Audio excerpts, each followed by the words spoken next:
ഒരു കൗതുക ചോദ്യമാണ്, സാധ്യത ഇല്ലാത്ത ഉത്തരവായിരിക്കും കിട്ടുന്നത്. ഞാൻ എന്നാലും അതിൻ്റെ ഒരു രസം ചോദിക്കുകയാണ്.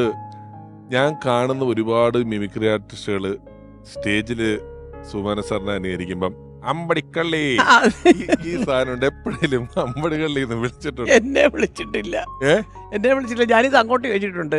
കാണുന്നവർ മുഴുവൻ ഈ അമ്പടിക്കള്ളി മക്കളോടെ ഞാൻ പറയും, ഏതോ ഒരു സിനിമയിലെ കണ്ട അമ്പടി കള്ളി ഞങ്ങൾ ഒരിക്കൽ പറയുന്ന ഒരു സംഭവമുണ്ട്.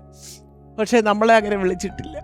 ഇതുവരെ അങ്ങനെ വിളിക്കണമെന്നൊക്കെ ആഗ്രഹം ഉണ്ടായിരുന്നു, അതുപോലെ പറയാനായിട്ട് ജീവിതത്തിൽ പറയാൻ. എന്നെ വിളിച്ചിട്ടുണ്ട് അങ്ങനെ, പക്ഷെ വിളിച്ചിട്ടില്ല. വീട്ടിൽ ഭയങ്കര സീരിയസ് ആ എപ്പോഴും. എന്ന് വെച്ചാൽ അങ്ങനത്തെ ചില പിള്ളേരുമായിട്ട് ഭയങ്കര കളിയാണ്, ഡാൻസും കൂത്തും കളിയും. മറ്റേ ഞങ്ങളുടെ വീട് വലിയൊരു മുറ്റമുണ്ട്, അവിടെ ക്രിക്കറ്റ് കളിച്ച് നമ്മുടെ വീട്ടിലെ ജനലിൽ പൊട്ടിയാലും പോട്ടെ ഗ്ലാസ്, അപ്പുറത്തെ വീട്ടിലെ കൂടെ പൊട്ടിക്കും. എന്നിട്ട് സോറി ഞാനൊരു 6 അടിച്ചതെന്നൊക്കെ പറഞ്ഞ് അവരോട്. ഇപ്പം അദ്ദേഹത്തിൻ്റെ മകൻ തേണ്ട വെഞ്ഞാറമൂട് ഒരു സ്ഥലത്ത് ഒരു വലിയ സ്ഥാപനമൊക്കെ നടന്നത്. എപ്പോഴും പറയാം, മോന് ആൻറ്റി ആ ഗ്ലാസ് പൊട്ടിച്ചപ്പോൾ അങ്കിൾ ഞാൻ മാറ്റി തരാം, നാളെ തന്നെ മാറ്റാൻ കിട്ടുന്നൊക്കെ പറഞ്ഞു. പക്ഷേ അവരാരും സമ്മതിക്കത്തില്ല. ചുമ്മാ സാറേ, അവരുടെ മക്കളും ഇവിടെ വരും. അങ്ങനത്തെ എല്ലാവരുമായിട്ട് വലിയൊരു ജോവിയലാണ് പുള്ളി.